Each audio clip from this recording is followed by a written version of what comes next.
It's time for a short and scary history lesson. I want to fill you in on the twisted story behind the troubled teen industry. Some are asking, what is the troubled teen industry? The troubled teen industry is a vast and highly profitable network of programs and facilities that advertise treating, rehabilitating, or reforming troubled youth.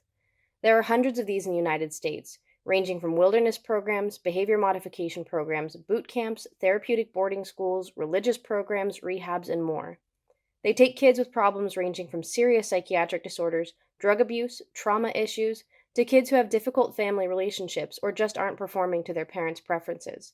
They even take LGBT kids simply for being LGBT. And with around 50,000 children being kept in this industry every year, chances are high that you know someone who has been in it. The problem isn't about kids needing treatment. It's that much of the industry claiming to treat them is barely overseen, underregulated, and riddled with abuse. These children are dollar signs, and it's big money. And as we all know, big money brings big corruption. So, on to the history. How did this mess get started? With a cult. That's right, a cult. Don't give up on me here, it's about to get interesting. In the late 50s and early 60s, a recovery group called Synanon formed as an offshoot of the 12-step program Alcoholics Anonymous. Synanon centered around a therapy attempt they dubbed The Game, in which members would gather and hone in on each individual member to berate, humiliate, and pick the person apart until they were humbled enough to grow. The group exploded in membership and rose in popularity to the point that they had a prominent building on the beach in Santa Monica, California, and even California courts would issue requirements to juvenile drug offenders to attend. Synanon quickly evolved into what has been called one of the most dangerous and violent cults in American history. Members had to shave their heads, couples were split and required to recouple with new partners, there were forced sterilizations and forced abortions, and the game, as they called it, was a furious, violent, and brutal attack therapy event that all members had to participate in. Many were hospitalized with injuries from these beatings, and members were afraid to leave under threat of worse violence. LAPD got involved, the leadership of Synanon collapsed, and the cult slowly disbanded. But not before those inspired by Synanon's tactics went on to start their own programs.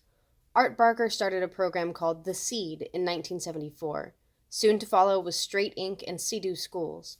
A former Synanon member, Mel Wasserman, founded Sea-Doo Schools, the beginning of therapeutic boarding schools, and would take children with behavioral or substance abuse issues and apply the same concepts used in Synanon to fix them.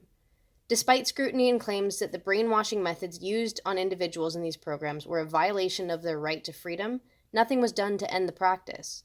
One could say part of the reason for this was the close political ties held by those who profited from the programs. For example, Joseph Seppala and Mel Sembler, the founders of Straight Inc., co-chaired in raising $25 million for the Bush campaign and would later be given ambassadorships to Spain and Australia. Both were major donors to the Republican Party.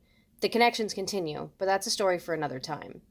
Through brainwashing, coercion, and more attack therapy, programs like Straight Inc. were a disaster for vulnerable kids, and the programs that evolved from there were just as bad.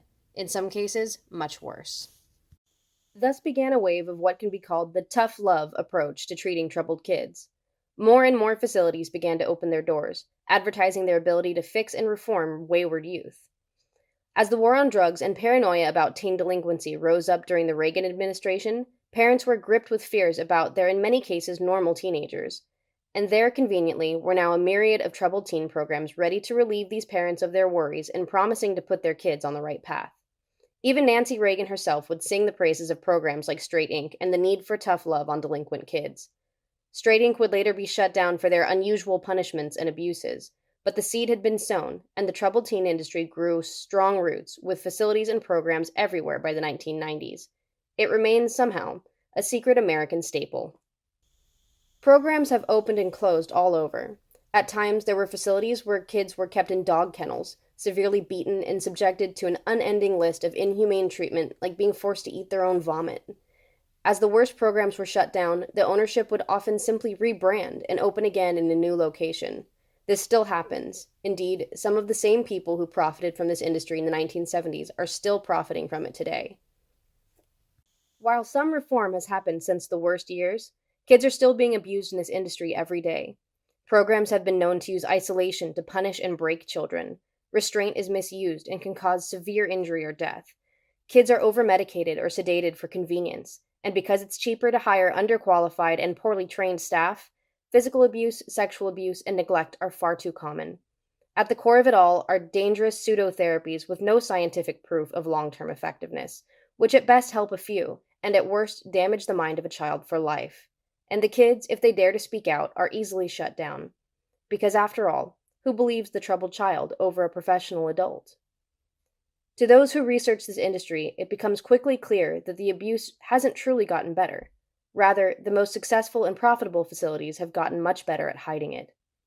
But we know, and now you know, and that's our greatest weapon for change.